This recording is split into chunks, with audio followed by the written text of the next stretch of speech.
এই 50,000 কিলোমিটারের মধ্যে বাইকটা কয়বার ইঞ্জিন করানো লাগছে, কয়বার ক্লাচ প্লেট চেঞ্জ করা লাগছে, কয়বার টায়ার চেঞ্জ করা লাগছে।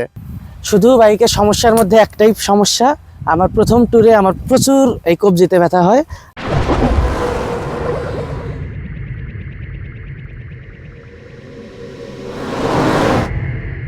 হ্যালো বাইকার্স, আসসালামু আলাইকুম। It's me Tushar. Welcome to my YouTube channel 2wheelerslife। Welcome back to another new video. আমার পিছনে তিনটা বাইক দেখতে পাচ্ছেন হয়তো। একটা হলো আমার bike, second one R15 version 3, third one discover 100cc maybe ওইটা। যদিও আমার পিছনে টোটাল তিনটা বাইক দেখতে পাচ্ছেন, বাট আজকে মেইনলি আমি কথা বলবো এই মাঝখানের বাইকটা নিয়ে। Yamaha R15 version 3 Indian version. এটা বাইকটা চলছে 50,000 কিলোমিটার। তো এটা মূলত একটা ইউজার রিভিউ হতে যাচ্ছে। বাইকের ওনারের থেকেই আপনাদের তার এই 50,000 কিলোমিটার জার্নি এর এক্সপিরিয়েন্স আপনাদের জানানোর চেষ্টা করব। অ্যান্ড এখানে বেশ কিছু ইনফরমেশন থাকবে।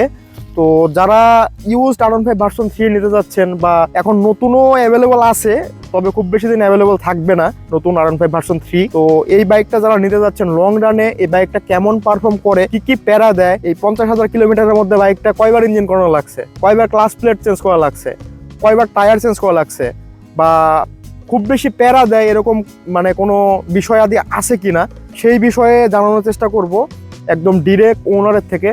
তো চলুন আপনাদের এই বাইকটার ওনারের সাথে পরিচয় করে দিই। তো এতক্ষণ আপনাদের যে বাইকটার কথা বলতেছিলাম, এটাই সেই বাইক। এটা R15 version 3 Indian version, and এটা BS4 ইঞ্জিন। বাইকটা বাইকার্স অফ সিরাজগঞ্জের অ্যাডমিন বাঁধন বসের। তো ও রাজশাহী থেকে সিরাজগঞ্জ যাচ্ছিল, তো পথিমধ্যেই রিভিউটা হইতেছে যেন বড় সড়ো একটা ব্যাগ বান্ধা। এখন রাজশাহীতে কি ও সংসার করে না কি করে এটা আমরা জানি না, আসলে ওকে জিজ্ঞেস করব যে এত বড় ব্যাগের মধ্যে কি আছে। তো এতক্ষণ যার কথা বলতেছিলাম, এই সেই আমাদের proud owner of 50,000 kilometre running R15 version 3 Indian version BS4।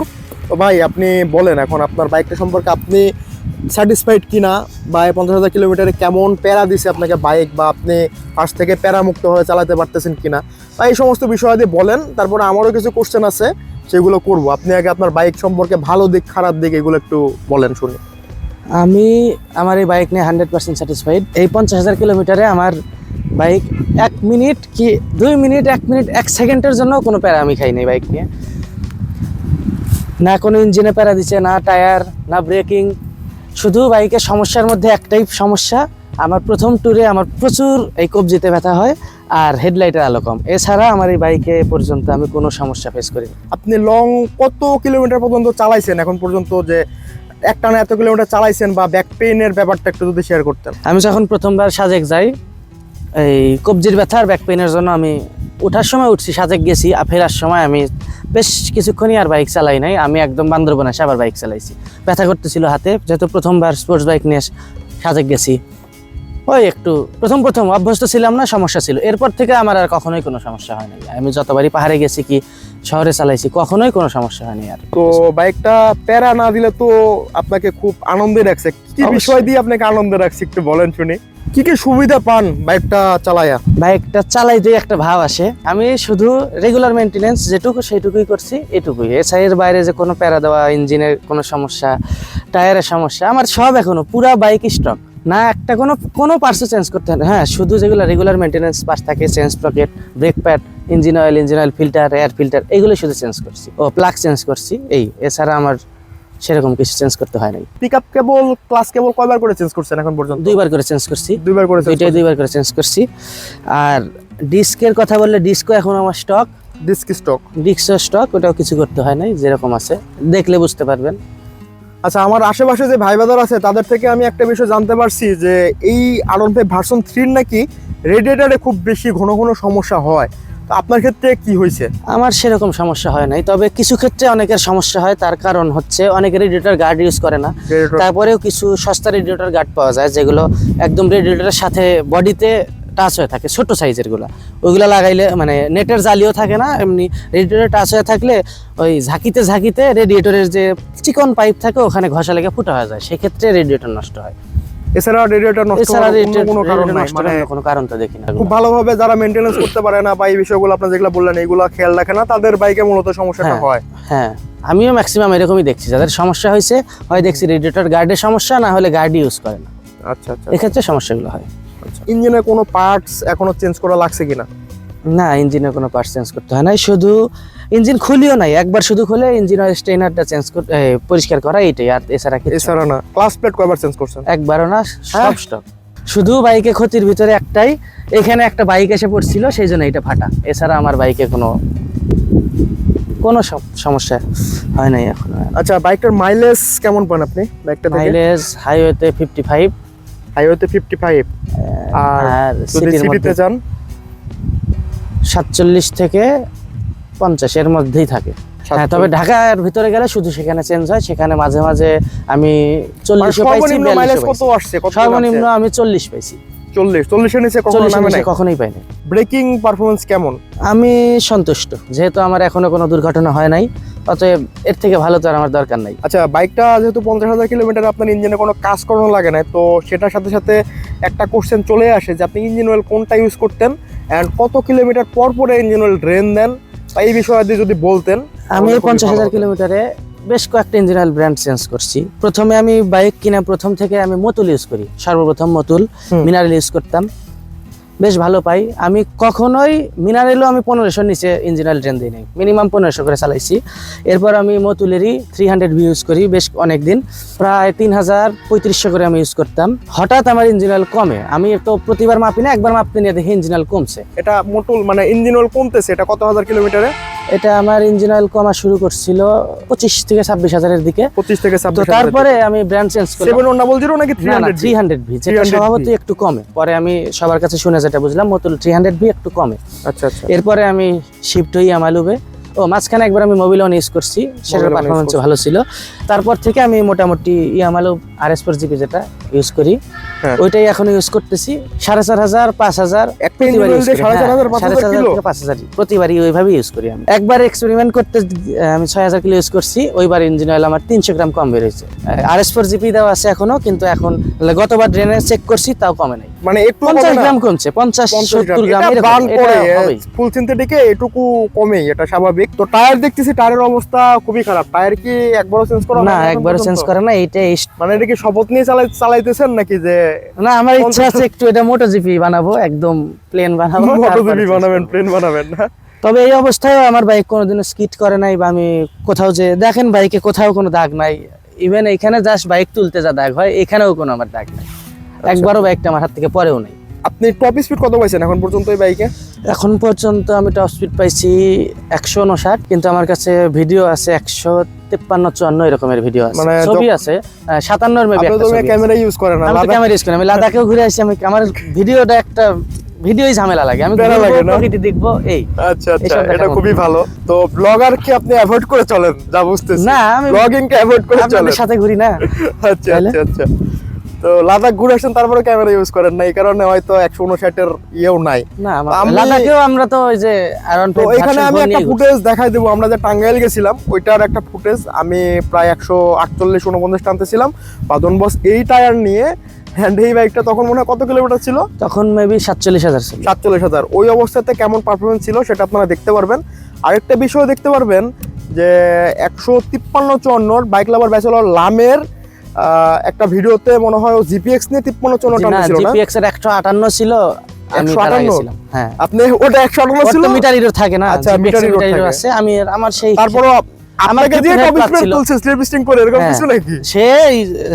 সেই আমার পিছন থেকে টপ স্পিড তুলছে। ওই সেটা তো বলতেছি, স্লিপ স্টিং করে আপনার পিছন থেকে টপ স্পিড তুলছে। আমাকে অনেকে বলছে যদি কখনো Yamaha R15 ভার্সন 3 নেই, তাহলে যেন থাইল্যান্ড নেই, বা থাইল্যান্ড না পাইলে যেন ইন্দোনেশিয়ান নেই, ইন্ডিয়ান যেন না নেই। এই বলাটার কারণ কি, বা আপনাকে আপনি এরকম কোশ্চেনের সম্মুখীন হয়েছেন কিনা?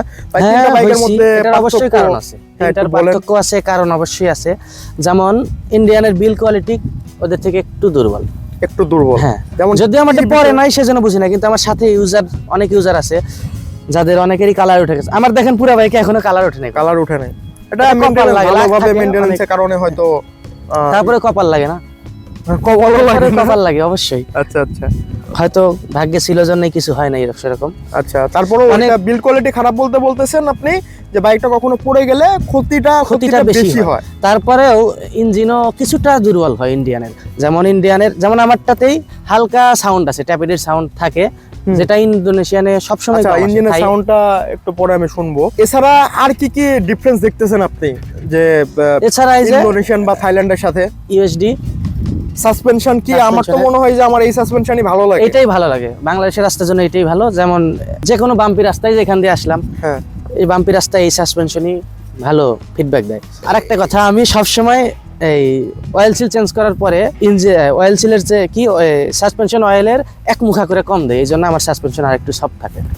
আচ্ছা আচ্ছা, এটা কি নিনজা টেকনিক নাকি বলা এটা কি যায় সবাই একরকম। করে নাকি? না, এটা একরকম, কারণ কিছুটা হার্ড থাকে, স্পোর্টস বাইক যেহেতু পেইন আসবেই, সেক্ষেত্রে আমি ওইখানে এক মুখা করে কম দেই। এতে যে আহামরি সমস্যা হয়েছে সেরকম না, তবে আমার সাসপেনশন একটা সফট। এখন পর্যন্ত অয়েল সিল কাটছে কয়বার? 2বার কাটছে। 2বার কাটছে। এটা কি ভিতরি রোগ নাকি এটা নরমাল? না, এটা নরমালি। আমি কারণ 50,000 কিলোমিটার 50,000 কিলোমিটার আমি বেশ কিছু ট্যুর মারছি, আর আমি সব হাইওয়ের যে গর্ত থাকে, টিউমার থাকে, এগুলো তো আচ্ছা আস্তে আস্তে অয়েল সিল কাটবেই।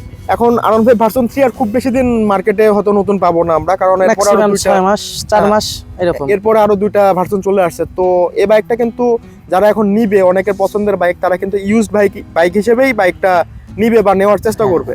সেক্ষেত্রে আপনি কি ইন্ডিয়ান রিকমেন্ড করবেন নাকি ইন্দোনেশিয়ান রিকমেন্ড করবেন নাকি থাই রিকমেন্ড করবেন? আমি রিকমেন্ড করব ইন্ডিয়ান। কেন একটু বলেন। স্পেয়ার পার্টসের দাম কম প্রথমত, যদিও ইন্ডিয়ান পার্টস ইন্দোনেশিয়ান ইউজ করা যায়, তারপরেও কিছু ক্ষেত্রে ইন্ডিয়ানের দাম এমনিতেই সবসময় কম, যেমন বল রেসারের দাম কম। আচ্ছা, চেঞ্জ পকেটের দাম কম। ইন্দোনেশিয়ানের সবসময় দাম বেশি, যে কোনো বাইক ইন্দোনেশিয়ানের দাম বেশি সবসময়, সবকিছুর দাম বেশি। হ্যাঁ, সবকিছুরই দাম বেশি। তাছাড়াও এবিএস অনেক ক্ষেত্রে এবিএস প্যারা দেয়, যেমন বাম্পি রোডে এবিএস ঠিকভাবে কাজ করে না, আচ্ছা, বা নুড়ি পাথর থাকলে এবিএস কাজ করে না। এই শুধু এই দুইটা সমস্যা বাদে বাদ বাকি সব ক্ষেত্রে যেহেতু এবিএস আছে, আপডেট অবশ্যই নন এবিএস এর থেকে এবিএস বাইকের ব্রেকিং সবসময় বেশি কনফিডেন্স দিবে। সেক্ষেত্রে আমি কিন্তু নন এবিএস এ কনফিডেন্স বেশি পাই। টোটালটা মানে আমার হাতে, আমি যা করব সেটাই, মানে এটাও আপনার হাতেই, এটা আমার হাতে আপনার স্কিড করার আগে যায় আপনাকে বাঁচাবে। এই আপনার ধরেন সামনে বালি, এই যে এখানে বালি আছে, না নুড়ি পাথরের উপর আমি গাড়ি, মানে আমার বাইকটা আমি ব্রেক করে দাঁড় করাতে পারবো, কিন্তু আপনি কিন্তু দাঁড় করাতে পারবেন না। কেন পারবো না? পারবেন, কিন্তু অনেকক্ষণ পরে যায় অ্যাক্সিডেন্ট। এখনো পর্যন্ত আমার বাইক আমি একবার বললাম তো, একবার পড়ি নাই, তাইলে একবারে পড়েন না। আচ্ছা, তার মানে বলতেছেন যে এটা চালাতে চালাতে অভ্যস্ত তার একটা ব্যাপার আছে, যে এবিএসটা কেমনে কাজ করবে, কেমনে আমি তো ব্রেকিং মাঝে মাঝে নন এবিএস বাইকও চালাই, মাঝে দুই একটা ট্যুরও করছি নন এবিএস বাইক। তো সেক্ষেত্রে আপনার এবিএসটা কি ভালো লাগে নাকি নন এবিএস? আমার এবিএসই ভালো লাগে, একটা আলাদা কনফিডেন্স দেয়। যেমন ধরেন আমি 100 স্পিডে আছি, রাস্তার পাশে বালি, আমাকে বাস চাপ দিছে, তখন আমার ব্রেক করতে হলে নন এবিএস বাইক হলে আমি 100% ওখানে স্কিড করতেই হবে, পড়ে যাব। আপনি ইঞ্জিনের সাউন্ডটা একটু শোনান তো।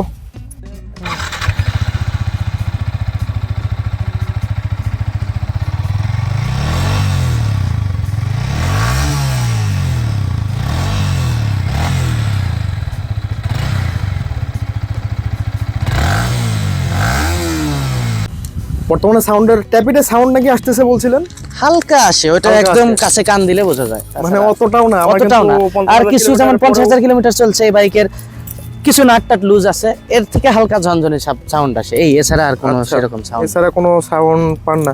চেন সেট কয়বার চেঞ্জ করছেন? চেঞ্জ করছি 2বার। চেন সেট 2বার চেঞ্জ করছেন? তার মধ্যে সামনের স্প্রকেট আমি আরো 2বার চেঞ্জ করছি। মানে চেন সেট 2বার চেঞ্জ করছেন, কিন্তু স্পকেট আরো 2বার, মোটামুটি 10-12 কিলো করে 4বার চেঞ্জ করা হয়েছে। হ্যাঁ, সামনেরটা 4বার, আর ফুল চেন সেটই আমি চেঞ্জ করছি 2বার। পেছনের সাসপেনশন তো খুব তাড়াতাড়ি নষ্ট হয়, তো আপনার না, আমার পেছনের সাসপেনশন এখনো স্টক, যেটা ছিল সেটাই আছে। এখন চেঞ্জ করতে বুস্ট করাইছেন কিনা? কিচ্ছু করাইতে হয়নি, আমি শুধু সার্ভিসের সময় ওই যে ভিতরকার বুশগুলা নাটগুলা ওইগুলা গ্রিজিং করাই, এই এছাড়া আর কিচ্ছু করাই। এছাড়া আলাদাভাবে কোনো বুস্ট করাইতে হয় নাই? না, কিছুই করাইতে হয়নি। বলতেছেন যে মেইনটেনেন্স করলে আপনার খুব বেশি প্যারা খাইতে হয় না? হবে না। হ্যাঁ, হয়তো এখন আমার বাইকের যে কন্ডিশন, 10 কি 15,000 কিলো চালাইলে আমার হয়তো ইঞ্জিনে কাজ আসবে।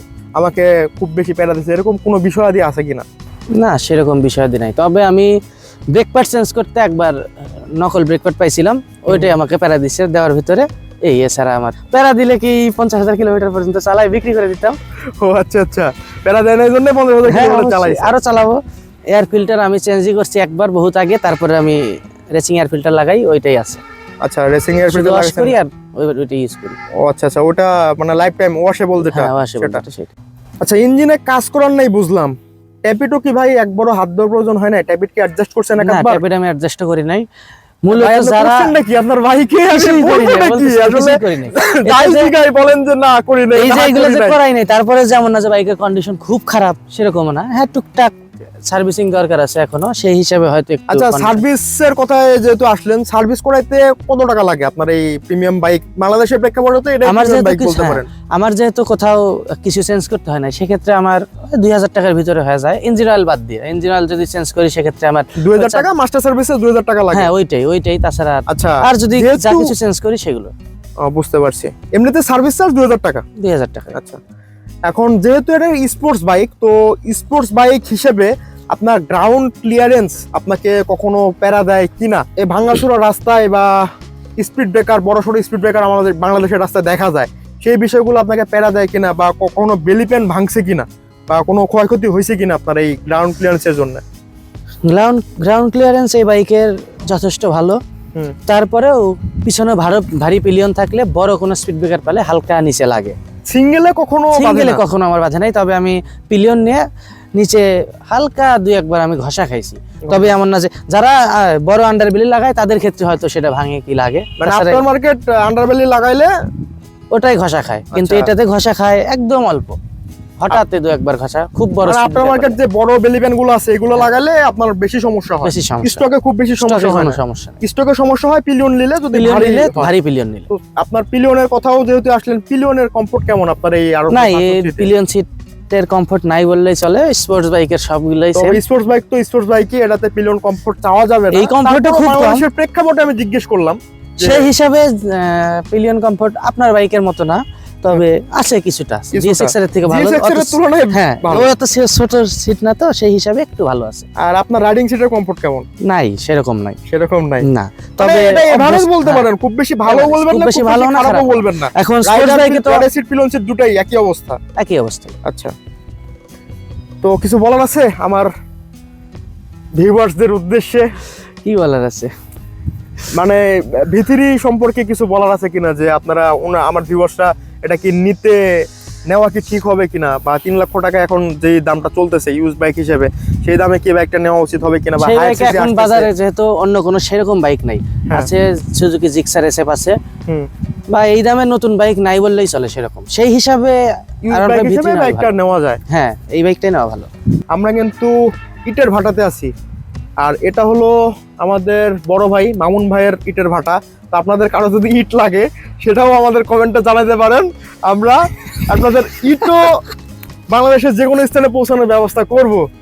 আর আমার ম্যাক্সিমাম ভিডিওতেই কিন্তু আমি এখানে শুট করি, কারণ এলাকার দিকে এই মামুন ভাইয়ের এই ভাটা ছাড়া আমি ফাঁকা জায়গা ওরকম পাই না, কোলাহল মুক্ত জায়গা আমি পাই না, যার কারণে আমার ম্যাক্সিমাম ভিডিও দেখবেন যে এই ইটের ভাটায় শুট করা। তো এই ছিল মোটামুটি এই বাইকটা নিয়ে কথাবার্তা। আশা করি বিষয়গুলো আপনাদের ক্লিয়ার করতে পারছি, যে 50,000 কিলোমিটারে মানে ইউজারের যে এক্সপিরিয়েন্স, যে কোশ্চেনগুলো থাকে আপনাদের মনে, আশা করি ক্লিয়ার করতে পারছি। তারপরেও যদি আপনাদের আরো কোনো কোশ্চেন থেকে থাকে এই বাইকটা নিয়ে, বা আপনারা স্পেসিফিক কোনো বিষয় জানতে চান, তাহলে অবশ্যই আমার এই ভিডিওর কমেন্ট বক্সে কমেন্ট করতে পারেন। আমি অ্যান্সার করার চেষ্টা করব, যদিও এটা আমি নিজের থেকে অ্যান্সার করব না, আমি বাইকের ওনার থেকে শুনেই আপনাদের সেই বিষয়াদি জানানোর চেষ্টা করব। আর যেহেতু আমরা এই একটা ভাটার মধ্যে দাঁড়ায়া ভিডিও করতেছি, ইটের ভাটার মধ্যে, এখন আলো চলে গেছে মোটামুটি, এখন আর 0 to 100 টেস্ট বা এই টাইপ কোনো টেস্ট দিতে যাচ্ছি না। তবে আমার কাছে কিছু ফুটেজ আছে, যেটা অলরেডি আপনারা দেখে নিছেন, বা না দেখে থাকলে এখন দেখবেন। তো সেটার মাধ্যমে আপনারা এই বাইকটার এই 50,000 কিলোমিটার পরে পারফরমেন্স কেমন সেটা আসলে বুঝতে পারবেন আমি মনে করি। তো এই ভিডিও আমি আর লং করতেছি না, সবাই ভালো থাকুন, সুস্থ থাকুন, আর দেখতে থাকুন two wheelers life, the life of a two wheelers. আল্লাহ হাফেজ।